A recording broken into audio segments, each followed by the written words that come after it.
ইনশাআল্লাহ।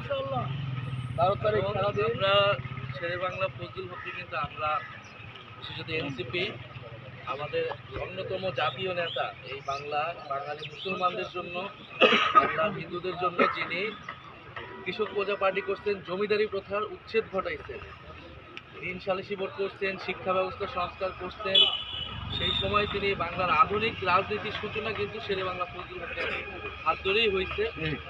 এবং ওনার প্রতি এই জন্য এই বাংলার মানুষ আমরা চিরকৃতজ্ঞ, ওনার রাজনীতিকে আমরা অনুসরণ করি। ফলে ওনার পারিবারিক বা ওনার বংশধর, ওনার লিগেসি আমাদের সাথে আছেন বা এনসিপির সাথে আছেন, 11 দলের সাথে আছেন, এটা আমাদের জন্য একটা বড় পাওনা। আমরা আশা করব আমাদের বাংলার এই যে মহান নেতা শেরে বাংলা ফজলুল হক, উনি যেরকম জমিদারি ব্যবস্থার উচ্ছেদ করছেন, আমরা ফ্যাসিবাদী ব্যবস্থার এটাকে সম্পূর্ণভাবে বিলোপ করে ইনসাফ এবং গণতন্ত্র প্রতিষ্ঠা করব। ইনশাআল্লাহ 12ই ফেব্রুয়ারি আমরা আমরা আকাঙ্ক্ষিত বিজয় পাবো 11 দলের।